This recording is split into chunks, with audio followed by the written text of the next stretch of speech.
E hoje eu vou falar sobre a postura correta no culto, para homens e mulheres. E eu creio que a melhor introdução para captar a sua atenção é a leitura do texto bíblico, que é um desafio para nós hoje. 1 Timóteo capítulo 2, versos 8 a 15. Abra lá a sua Bíblia, 1 Timóteo 2, de 8 a 15.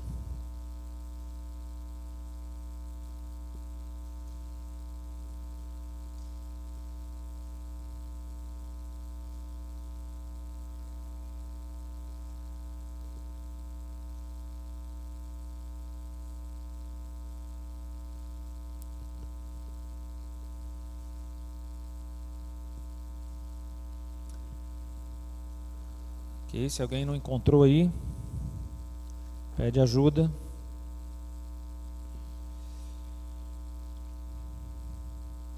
O apóstolo Paulo, ao escrever para Timóteo, orientando sobre como deve se comportar no culto, ele diz assim, versículo 8: Quero, portanto, que os varões orem em todo lugar, levantando mãos santas, sem ira e sem animosidade.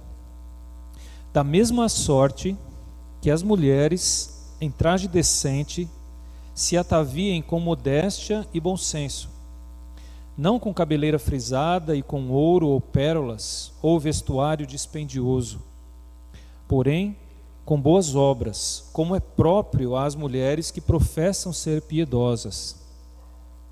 A mulher aprenda em silêncio, com toda submissão, e não permito que a mulher ensine, nem exerça a autoridade de homem. Esteja, porém, em silêncio. Porque primeiro foi formado Adão, depois Eva. E Adão não foi iludido, mas a mulher, sendo enganada, caiu em transgressão. Todavia, será preservada através de sua missão de mãe, se ela permanecer em fé e amor e santificação, com bom senso. Nosso Deus, precisamos da Tua orientação, direção. Como precisamos, Deus, de que o Senhor nos dê as palavras certas, e que o Senhor nos convença, mais uma vez, de que a Tua vontade é melhor do que a nossa, e que isso aquiete o nosso coração e nos faça viver e desfrutar do plano que o Senhor tem para nós. Ajuda-nos, Senhor, nós te pedimos em nome de Jesus. Amém. Se não fosse dia de eleição hoje, eu diria que alguns já sabiam o texto que eu ia pregar e nem vieram para a igreja, né?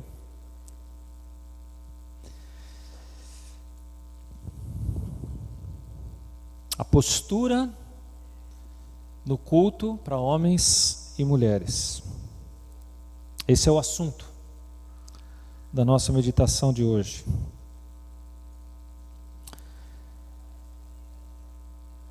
Esse é um texto extremamente polêmico. E alguns trechos dele de difícil interpretação. Eu estou na igreja há muitos anos, mais do que muitos de vocês existem. E, sinceramente, eu não lembro de ouvir uma mensagem, uma pregação desse texto. Eu já ouvi comentários desse texto,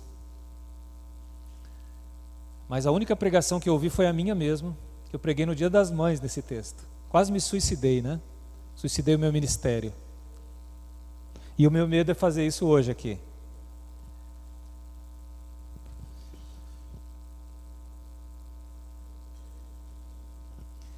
É interessante que o texto é, sim, polêmico, difícil de interpretação em algumas partes.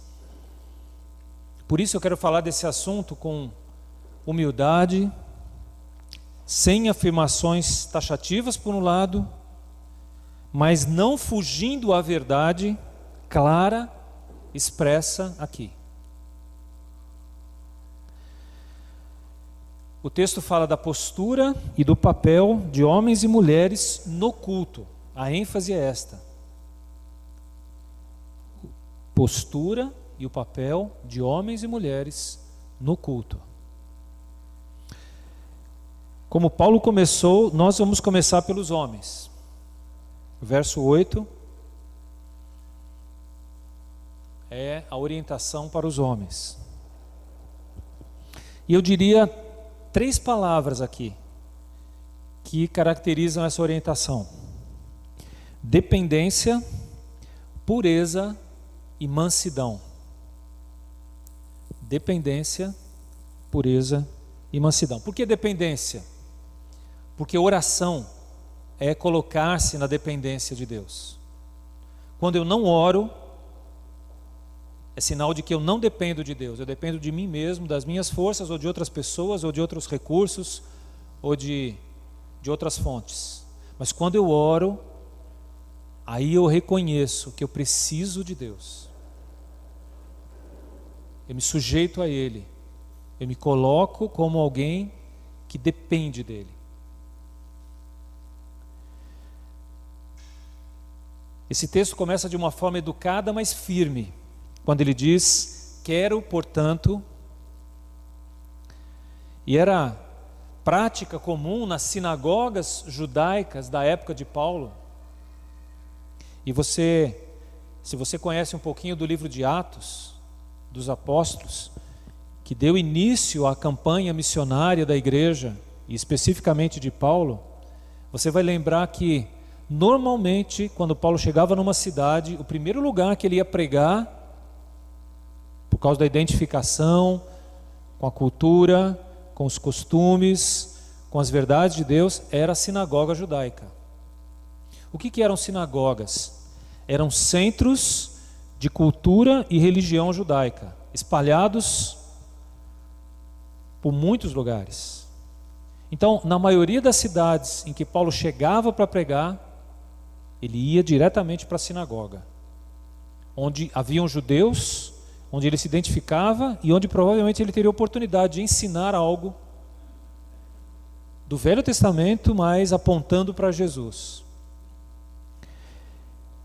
Nos centros de cultura judaica, as sinagogas, haviam algumas regras para homens e mulheres.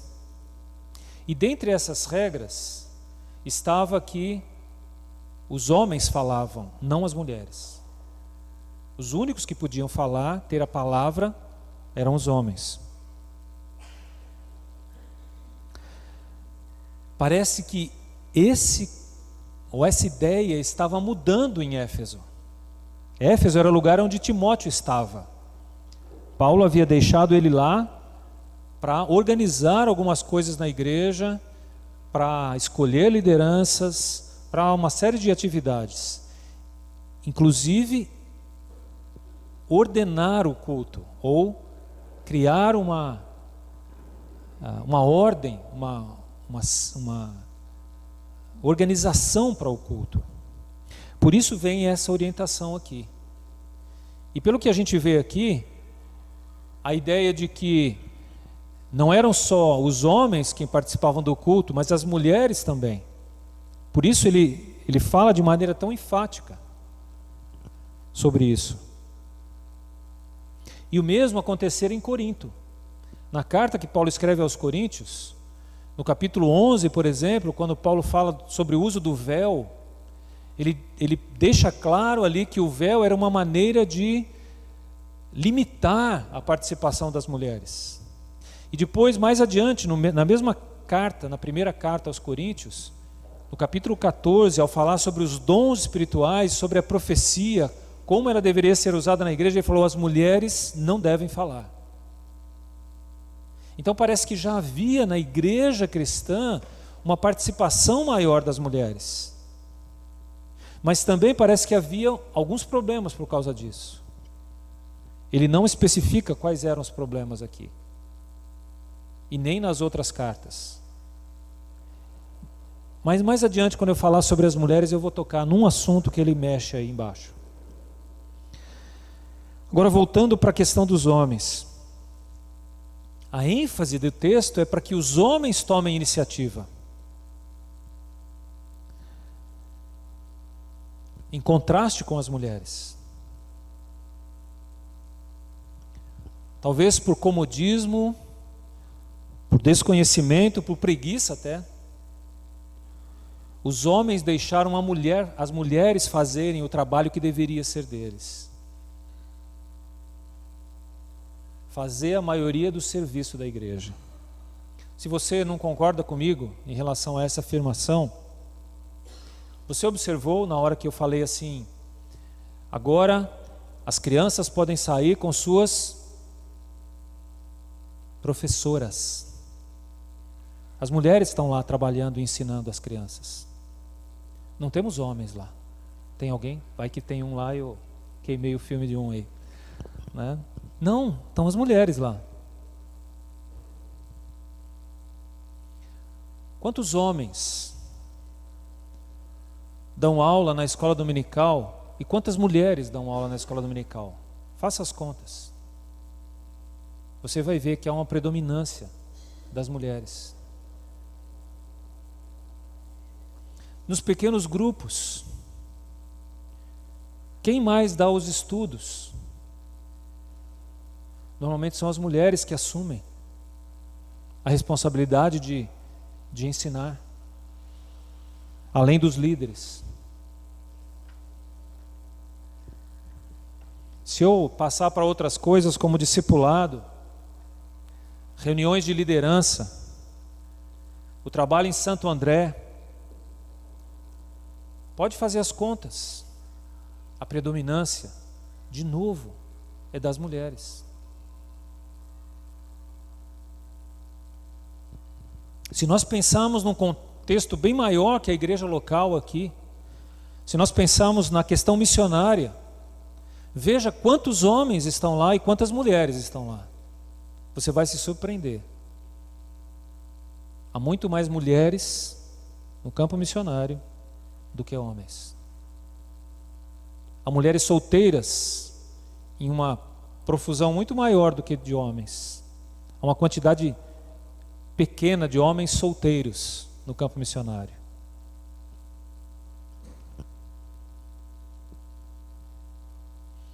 Parece que não de hoje há uma apatia da parte dos homens em relação ao serviço de Deus. Aquilo que Deus e que o apóstolo Paulo aqui está destacando que deve ser o trabalho dos homens.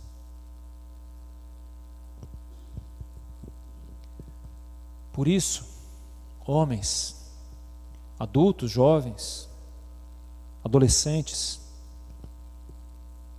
assumam a responsabilidade que cabe a vocês.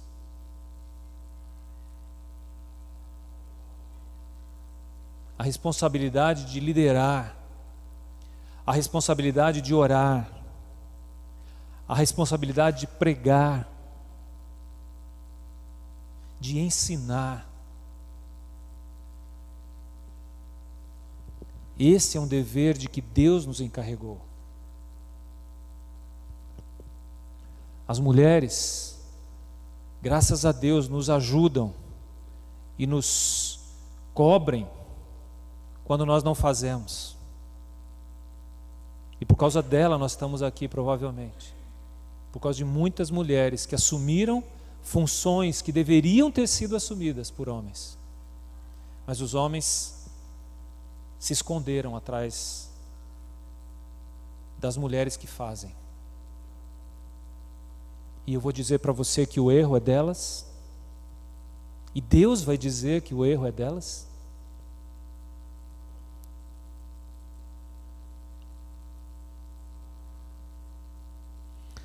No texto, voltando aqui para o texto do versículo 8, ele fala assim: eu quero, portanto, que os varões orem em todo lugar, levantando mãos santas.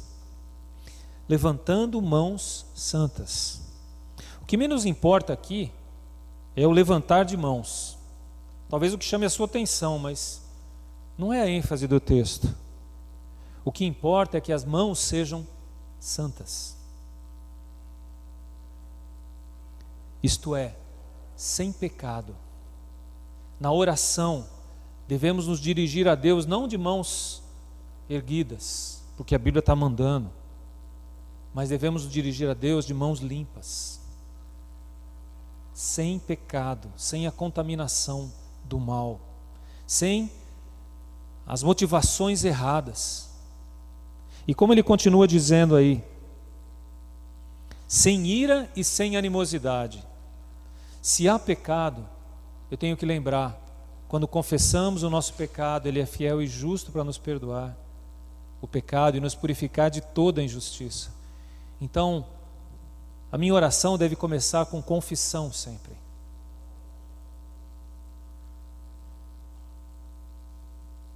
Sem ira e sem animosidade. A oração verdadeira, genuína, impossível para os que não perdoam ou os que guardam ressentimentos, alimentando motivações ou alimentados por motivações erradas. Jesus falou muito sobre isso em 2 ou 3 oportunidades, ao falar que se você vai trazer as ofertas e você lembra que tem algo contra seu irmão, vai lá e acerta primeiro. Na oração que ele deixou como modelo, ele diz para o Pai perdoar assim como nós perdoamos. Então, eu não posso orar magoado, ferido. Eu preciso perdoar, para que as minhas orações sejam aceitas diante de Deus, porque aí serão santas, sem ira e sem animosidade, sem disputas, sem brigas, sem intrigas. Eu preciso resolver essas coisas para que a minha oração possa ser aceita diante de Deus.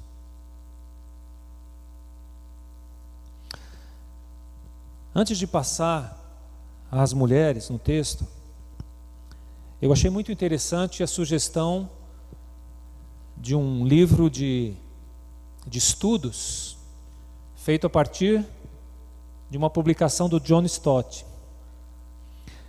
Nesse livro, ao analisar esse texto, ele sugere que a gente identifique algumas coisas no texto. Quais são os princípios centrais do texto? Aquilo que seriam princípios eternos. E quais seriam aquelas expressões culturais do texto? E ao olhar para esse texto, e especificamente esse versículo 8, só como um exemplo, se você olha qual que é um princípio universal no texto, eu diria que é: orem em todo lugar com mãos santas, ou com uma vida santa, sem ira e sem animosidade. E eu diria que a expressão cultural é levantando as mãos. Eu pesquisei um pouquinho sobre essa questão e descobri que existem muitas figuras, gravuras, desenhos em catacumbas romanas dos primeiros cristãos, e vários dos desenhos mostravam pessoas orando com as mãos para cima, assim, com a palma da mão para cima. Era um gesto comum. Então era um gesto de época. Então, porque fala que a gente deve orar com as mãos para cima, vamos todo mundo agora orar com a mão para cima. Não, isso é uma questão cultural. Você não tem que orar com a mão para cima para ser aceito por Deus, mas você tem que orar com mãos santas, sem ira e sem animosidade. Isso você tem que orar. Hoje, talvez a melhor maneira da gente orar seja de joelhos, de pé. Talvez a melhor maneira da gente orar é fechando os olhos. Parece que hoje mudou, né? Hoje a gente canta de olho fechado e ora de olho aberto.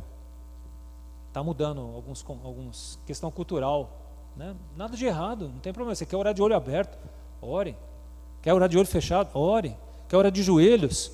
Ore. Quer orar de pé? Né? Não tem problema. Quer orar sentado? Você está cansado? Né? Não tem problema. A questão não é a posição que a gente está orando, como estão nossas mãos, mas a questão é: eu preciso entender aquilo que Deus espera, e não as formas, e não aquilo que é passageiro. Eu preciso separar o que é eterno daquilo que é temporal, daquilo que é cultural, daquilo que é costume. E a mesma coisa vai se aplicar no restante do texto. Então, vamos passar a postura das mulheres no culto. Eu ia falar para o pessoal fechar a porta para ninguém poder sair daqui para frente, né? Antes que alguns fujam aqui. Ok, marido, segurem a sua esposa agora aí. A segunda parte do texto, como eu destaquei 3 palavras na primeira, que eram dependência, pureza e mansidão, eu quero destacar 3 palavras agora em relação às mulheres, que são discrição, missão e submissão. Primeira parte, os versos 9 e 10, falam sobre os trajes, fala sobre roupa.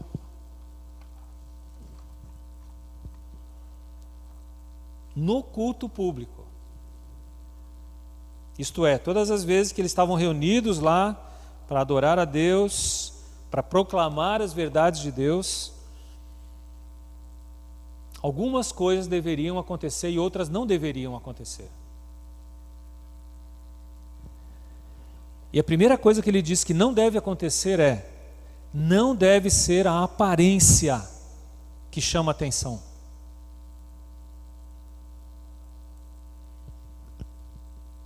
Ou distrai a atenção. Mas sim as ações e transformações operadas pelo Espírito Santo. Isso deveria chamar a atenção. Então, se no nosso culto o que chama atenção é a nossa roupa, tem algo errado acontecendo. Se no nosso culto o que chama atenção é a camisa cor-de-rosa, peguei agora, tem alguma coisa errada acontecendo. Não olhem para o Wellington, por favor, não olhem que ele vai ficar constrangido.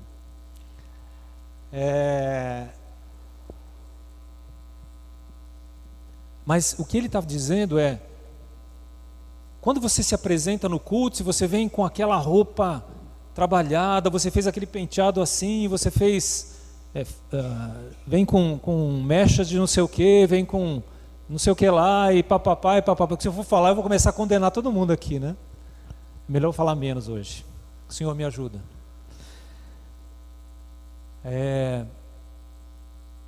E isso está chamando a atenção, tem alguma coisa errada. Não deveria ser para isso o culto, não para chamar atenção para mim. Se está chamando atenção para mim, Senhor, eu não estou cumprindo o propósito. Eu estou falando, aqui o texto fala das mulheres, mas como é uma questão cultural, mudou isso, não mudou? Hoje os homens às vezes vêm mais emperequetados do que as mulheres. Tem uns cortes aí, uns negócios aí que se fazem nos cabelos e nas outras partes do corpo, que eu não vou mencionar, que são muito esquisitas, meu amigo. E olha, você vem para o culto para adorar a Deus, é dele a glória, a honra, a atenção, o louvor, não é para mim, não é para você. Se você quer chamar atenção, vai para a festa, vai para não sei aonde, vai para qualquer outro lugar, mas não vem adorar a Deus não para se mostrar, né? Por isso que a ênfase do texto aqui é: mulheres em traje decente se ataviem com modéstia e bom senso. É isso que ele está dizendo. A questão do traje é decência, modéstia e bom senso.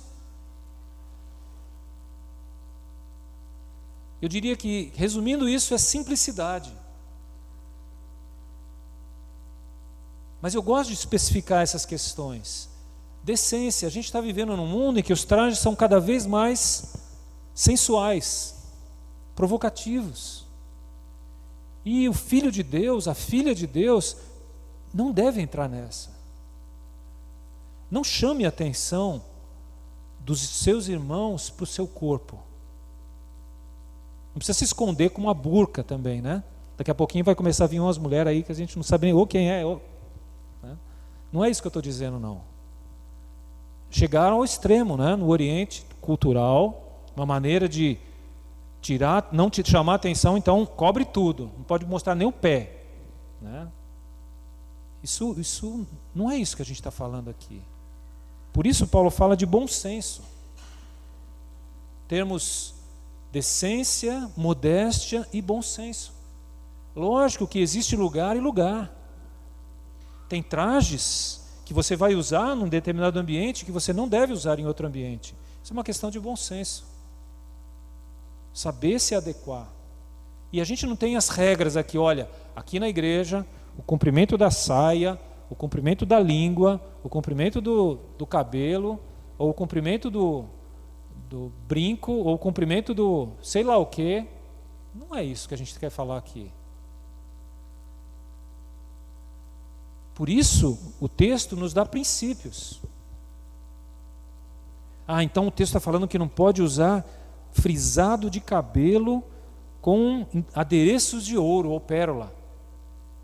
Ainda bem que o pessoal daqui não tem muito ouro nem pérola, né? Então não vai pegar diretamente, mas imagina, não pode usar ouro e pérola no cabelo. Não é isso que está falando. Presta atenção, o que ele está falando é, não fica gastando demais com essas coisas, ou se enfeitando demais, é isso que ele está dizendo. É o princípio que eu tenho que entender, o que está por trás do texto. Eu queria que a gente comparasse o tempo que nós gastamos durante a semana e no domingo também, diante do espelho da palavra de Deus e diante do espelho do guarda-roupa. Compara, quanto tempo você gasta diante do espelho da palavra de Deus que revela o seu coração e pode embelezar a sua vida, e quanto tempo você gasta diante do espelho, aquele retangular lá da sua casa, para cuidar da aparência? Está na proporção correta? O que você realmente valoriza é o que você vive? Ou tem alguma coisa errada aí, que tem que repensar? Que aparência que eu estou cuidando? Da aparência da alma, da vida, ou da aparência física, que impressiona as pessoas?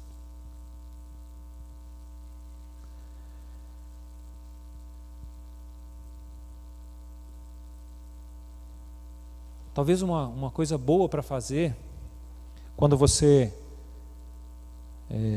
está mudando de roupa, ou mudando o seu visual, ou usando alguma coisa diferente, homens e mulheres, tá? Pergunte para outras pessoas o que elas acham. Agora não pergunte para as pessoas que você sabe que vão só dizer, que bom, ficou jóia, ótimo. Mas ficou, né? Pergunte para pessoas sinceras. Pergunta para o Fúvio, por exemplo, se você tem coragem. Você vai ouvir o que não quer, né? Ou quer dizer, às vezes você vai ouvir elogio. Mas pergunte para pessoas francas, pergunte para os seus pais, jovens. Pergunte para os seus pais. Nem precisa perguntar lá em casa, porque ele fala mesmo que eu não perguntar, né? Mas a maioria dos pais hoje está se omitindo. Pergunte. O que você acha disso? Às vezes em casa tinha desfile de moda diante do pai, né? Então a Dora falava, põe lá e mostra para o seu pai. Aí lá vinham elas, pai, o que você acha dessa roupa? Está muito curta, não dá certo não. Muito decotada, muito não sei o que lá. Pô, essa tá beleza, ficou joia, tá maravilha. Essa ficou sensacional. Ó, você tá. Pergunte para algumas pessoas que podem te ajudar.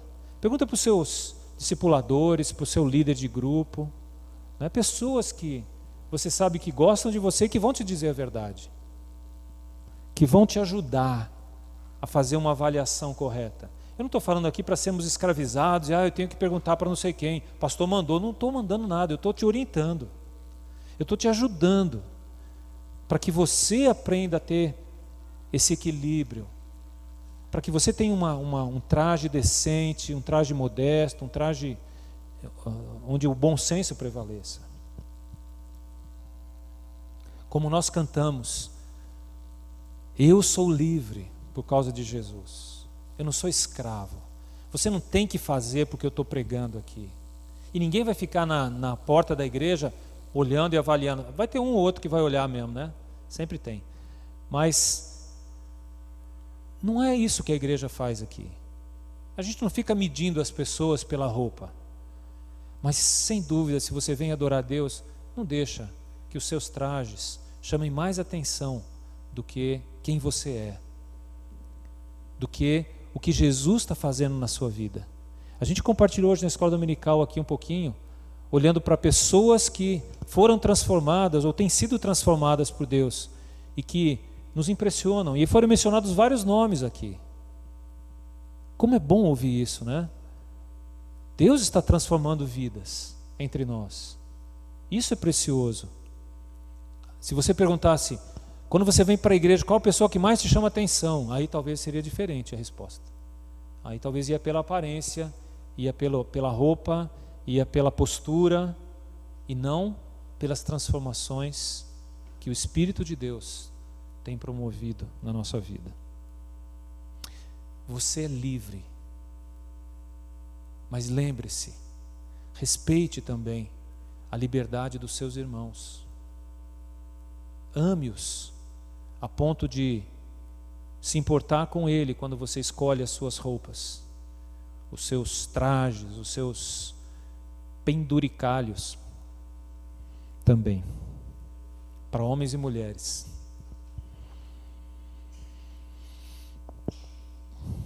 Nos versículos 11 a 14, a gente vê a orientação de Paulo quanto aos papéis.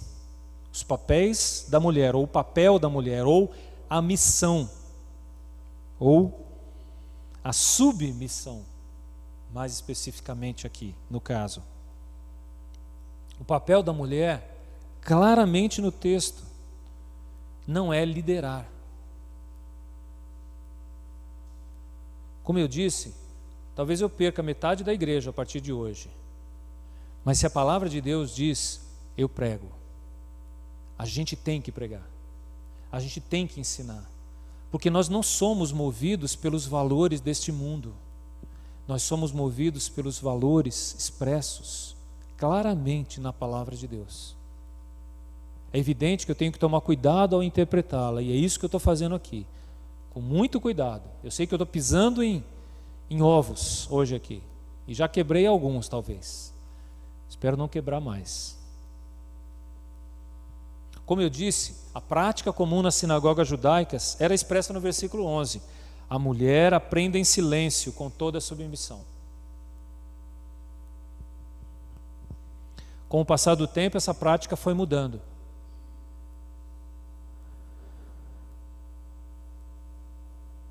Mas é bom lembrar que mesmo antes disso aqui, já havia uma mudança sendo prenunciada por Jesus, por Paulo mesmo.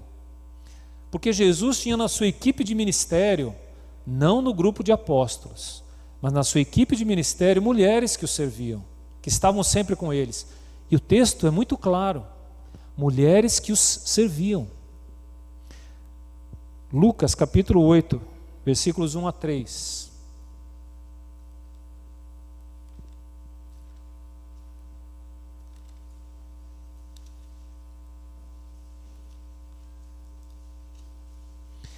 Aconteceu depois disto que andava Jesus de cidade em cidade e de aldeia em aldeia, pregando e anunciando o evangelho do reino de Deus.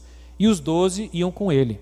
Interessante, no meio do ministério, Jesus está pregando, curando, ensinando, ele está desenvolvendo seu ministério. Os 12 iam com ele. E 2, e também algumas mulheres que haviam sido curadas de espíritos malignos e de enfermidades.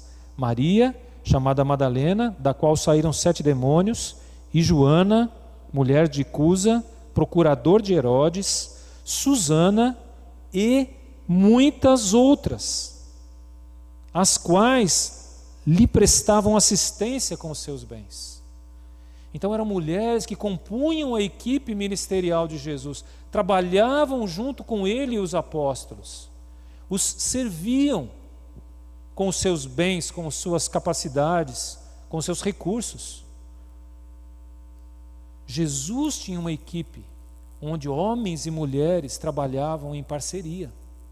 Embora os homens tomavam a frente, as mulheres estavam lá, servindo. Também quando a gente olha para Paulo e olha para as equipes ministeriais de Paulo, a gente vai ver o nome de mulheres aparecendo entre eles. A gente conhece muito bem Priscila e Áquila, um casal que serviu a Paulo em 3 diferentes lugares. Em Corinto, em Éfeso, depois em Roma. Estava lá o casal. E é interessante que, a partir de um certo momento, o nome dela, Priscila, começa a aparecer adiante. Então ela tinha uma certa proeminência, porque a maioria do trabalho era feito na casa dela. Então ali era um lugar onde ela se sentia mais à vontade. Ela tinha iniciativas no grupo. Também são mencionados outros tantos nomes. A gente está estudando Filipenses e é mencionado lá no capítulo 4 2 mulheres que inclusive estavam não muito bem, né? Evódia e Sintique. E ele diz para o líder da igreja: cuida delas, elas são cooperadoras comigo no evangelho, elas trabalham junto comigo, então ajude-as, porque elas são uma bênção. Então mulheres que serviam nas igrejas onde Paulo estava. O que ele está falando aqui no texto, especificamente, é em relação à liderança, ou a assumir a responsabilidade no culto público. Em Corinto, como eu mencionei, anos antes disso aqui, Timóteo já foi escrito muitos anos depois de Corinto, da carta aos Coríntios. O uso do véu, como eu disse, era a maneira de disciplinar a participação das mulheres no culto. Está no capítulo 11. Eu não vou estudar lá, porque senão eu não vou sair de lá, se eu for para lá. Mas lá, ele diz o seguinte: as mulheres devem usar o véu como um símbolo de submissão. A participação delas deve ser restrita no culto. Então, Paulo está usando de alguns subterfúgios, algumas formas, algumas questões culturais para disciplinar, para orientar a participação das mulheres no culto. Então havia uma participação, mas ele estava orientando. Elas devem estar em atitude de submissão à liderança, àqueles que são responsáveis. E também eu falei já sobre o capítulo 14, quando ele fala sobre profecias, ele dá algumas orientações também sobre isso, mas eu não vou nem mencionar mais. Agora, parece que pelo texto de Corinto e pelo texto aqui de 1 Timóteo 2, a participação das mulheres no culto já no primeiro século, já naquela época, estava abrindo uma porta para a entrada de certas heresias, de certos ensinos falsos. Não há aqui um jogar responsabilidade nas mulheres, mas há aqui um alerta. Tanto no texto de Corinto, como este aqui que a gente vai ler agora. Por isso que ele usa esse argumento aqui, do versículo 12 em diante, né? Não permito que a mulher ensine, nem exerça autoridade de homem, esteja porém em silêncio. E aí ele explica por quê, ele dá duas razões. A primeira, primeiro foi formado Adão, depois Eva. E a segunda, Adão não foi iludido, mas a mulher, sendo enganada, caiu em transgressão. Os argumentos são uma questão de posição e uma questão de responsabilidade. Posição e responsabilidade. Os dois argumentos que Paulo usa. O primeiro, ele diz, como o homem foi criado primeiro e dele derivou-se a mulher, Paulo sugere certa dependência aqui. A mulher deve estar sujeita ao marido. A mulher, no culto, deve estar sujeita à liderança. É interessante que o próprio Paulo, ao falar em outros textos, nivela homens e mulheres. E eu quero citar dois aqui, quero que vocês abram lá. 1 Coríntios 11, versos 11 e 12, primeiro. 1 Coríntios capítulo 11, versos 11 e 12.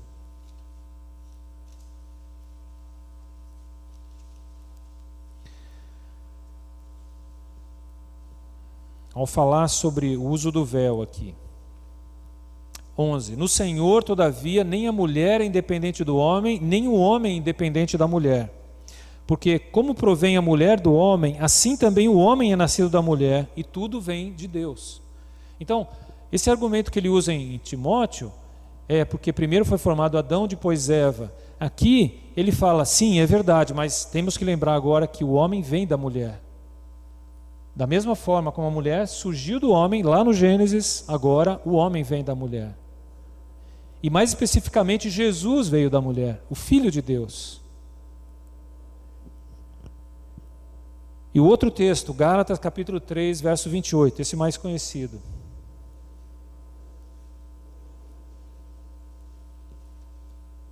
Gálatas 3, 28, diz assim: Dessarte não pode haver judeu nem grego, nem escravo nem liberto, nem homem nem mulher, porque todos vós sois um em Cristo Jesus. Então, Paulo não faz uma distinção entre homem e mulher, escravo e livre, judeu e gentil. Ele não faz distinção entre pessoas, nem por raça, nem por credo, nem por sexo.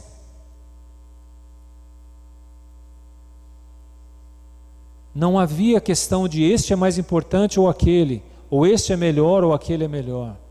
A distinção, aquilo que está em questão aqui, é a posição que ocupam, é a função que exercem.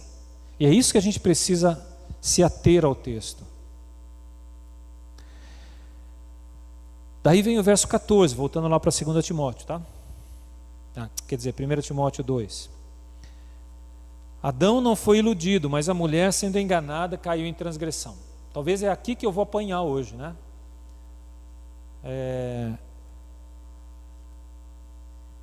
Citando a queda do Éden e a facilidade com que a serpente enganou a mulher, Paulo diz que essa é uma das razões para o homem exercer a responsabilidade da decisão.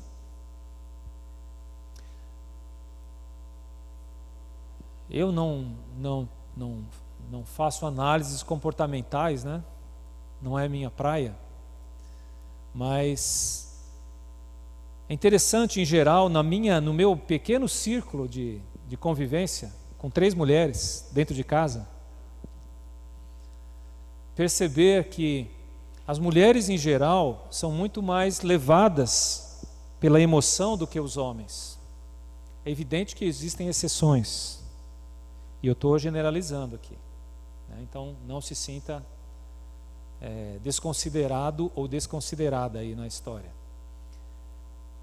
Mas sem dúvida que há uma predominância maior por parte da mulher em ser movida por emoção do que o homem. E aí literalmente eu estou fazendo uma comparação. E é isso que Paulo está dizendo aqui. A mulher acabou sendo levada, iludida, se deixou levar, enquanto o homem conscientemente caiu no erro. Ele não foi enganado, ele pecou porque quis. Ele mediu as consequências e disse: mesmo assim eu vou fazer. E a mulher pensou: é mesmo, não tinha pensado desse lado, né? E eu quero só dizer para você que estes não são os meus argumentos, são os argumentos das Escrituras. Não sou eu que estou dizendo isso. E se você entender que esse texto diz outra coisa, eu não sei de onde você tirou essa outra coisa, porque não foi dessas Escrituras aqui.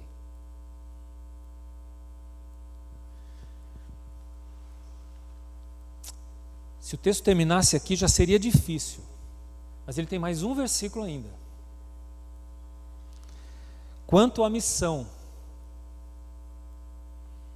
o verso 15 diz: todavia será preservada através de sua missão de mãe, se ela permanecer em fé e amor e santificação com bom senso. Esse é um texto de difícil interpretação. Se há da interpretação desse texto aqui, esse é o ponto difícil de interpretar. Os demais não são. Eles são claros. A gente precisa fazer a interpretação correta. Mas este aqui, versículo 15, é complicado. Porque em algumas traduções, inclusive, ao invés da palavra preservada, no começo do versículo 15, aparece a ideia de será salva. A mulher será salva através de sua missão de mãe. E a ideia tem muito a ver com isso. Agora eu não quero ficar aqui puxando. Quando eu pesquisei essa semana, minha gente, eu olhei vários tipos de interpretação aqui no texto. Difícil achar uma razoável. Mas eu peguei alguns princípios, algumas ideias que eu creio que podem nos ajudar a entendê-lo. Primeira, que a mulher precisa priorizar o seu dever de mãe em relação à participação nas atividades da igreja. Nós estamos falando do culto público, não esquece, é uma coisa específica aqui. Então, se eu preciso cuidar dos meus filhos ou ir para o ensaio, eu vou cuidar dos meus filhos. O seu dever de mãe está primeiro.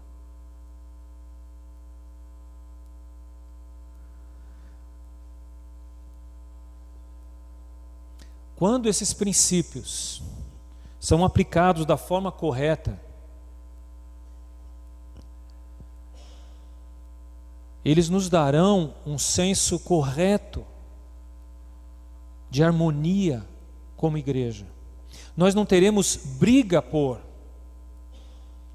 puxa, por que tal pessoa não pode pregar? Por que aquela pessoa que fala tão bem, que comunica tão bem, não pode pregar? Não é essa a proposta aqui. Pelo contrário, a ideia é essa que tem essa capacidade, sem dúvida, pode ajudar muito algumas pessoas, alguns dos homens, dos rapazes aí, que não conseguem ter autonomia para terem esse impulso. Senão, certamente o que vai acontecer é daqui a pouquinho, a gente vai ter a liderança toda aqui de mulheres, porque é isso que está acontecendo na história. As mulheres estão assumindo a responsabilidade que deveria ser dos homens. Não é aqui questão de briga de feminismo e machismo. Isso é uma briga lá fora. A gente faz por amor a Deus e por amor ao outro. A gente faz com a atitude de quem está disposto a servir. A gente cantou aqui, Jesus, quero ser como tu. Como que é? Amar sem limites, servir sem reservas, me dá por inteiro. Então essa atitude de quem se doa é que está em jogo aqui. Não é a atitude de quem briga pela posição. Não é uma questão de empoderamento. Detesto essa palavra hoje. Detesto. Não é uma questão de empoderamento. Não estamos querendo empoderar ninguém aqui. Nós queremos entender o papel para o qual Deus nos destinou ou quer nos usar. A maneira como Ele quer nos usar. E se eu entender isso, Senhor, é isso que o Senhor quer para mim, então é isso que eu vou fazer. E certamente você vai ser uma bênção. O que eu estou dizendo aqui não é que a mulher não deve jamais pregar num culto ou jamais ensinar numa escola bíblica. O que eu estou fazendo aqui é a atitude. O que eu estou falando aqui ou enfatizando aqui é a atitude com que a gente faz. O que nos move a ensinar, a ajudar, a treinar pessoas é a atitude de servo ou é a atitude de quem eu tenho direito? Essa não é a atitude do servo. O servo não tem direitos. O escravo de Jesus não luta por seus direitos, ele abre mão dos seus direitos, porque foi assim que o Mestre fez. E é assim que eu quero fazer. E é assim que o Filho de Deus quer fazer. E a Filha de Deus também.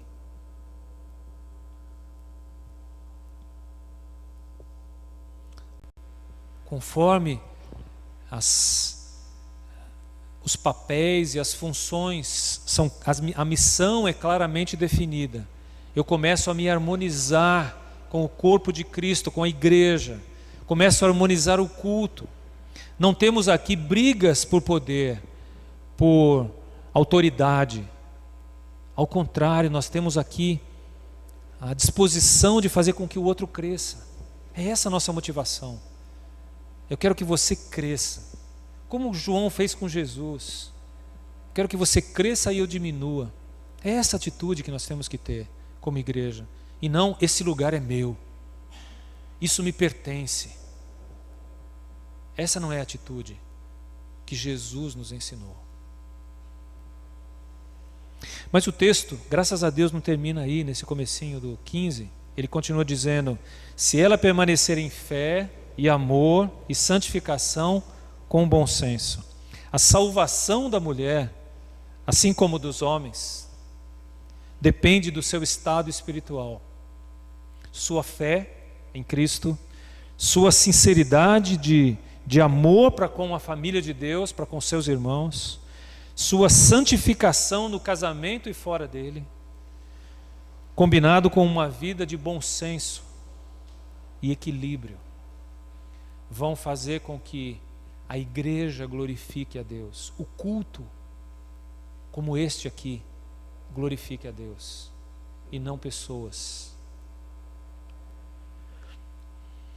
Homens,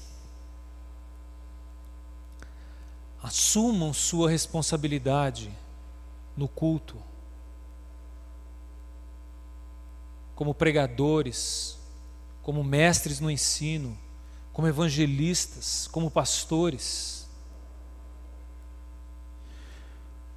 Mulheres, como sempre, precisamos de vocês para que a igreja ande, para nos ajudar a assumir a nossa responsabilidade, não a brigar por posição, mas nos ajudar a assumir a responsabilidade de líderes para a qual Deus nos colocou, ajudando-nos a dar equilíbrio e força no nosso trabalho. Eu sou muito grato a Deus pela Daura, porque se tem alguém que discorda de mim com frequência, é a Daura. Mas isso é muito importante para mim, porque me ajudou muito a ter um pouco mais de equilíbrio, senão ninguém ia me aguentar. Eu sou muito chato. Mas a Daura me ajuda em muitas áreas. E não só isso, muitas vezes que dá o encorajamento que eu preciso. Eu prego aqui às vezes, eu falo, nossa, hoje foi um desastre. Nem eu sabia o que eu estava falando lá. Não, olha, mas eu peguei isso, eu peguei aquilo. Agora também tem dia que eu chego em casa e falei, e aí, Daura, foi bom hoje, não foi? Ela fala, não achei não.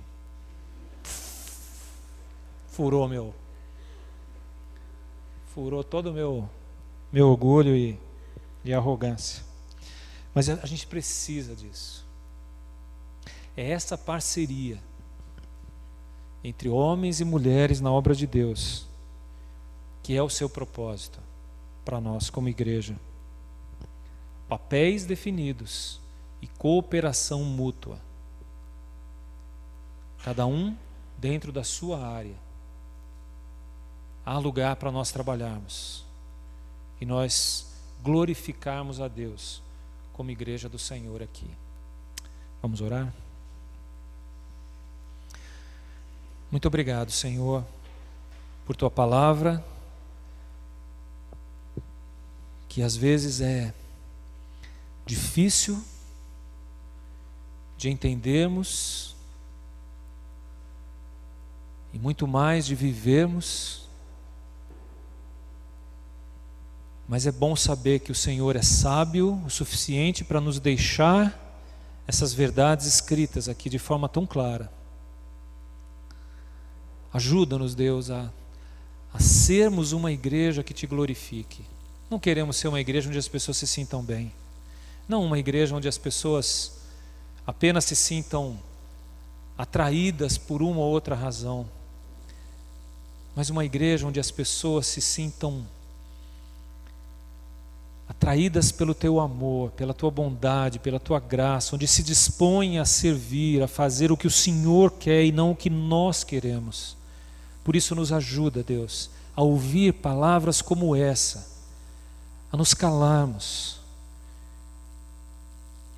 e a obedecermos, a seguirmos o Senhor sem medo, porque o Senhor sabe e tem o melhor para nós. Então dá-nos essa confiança nas tuas verdades. É o que te pedimos, Senhor, em nome de Jesus. Amém.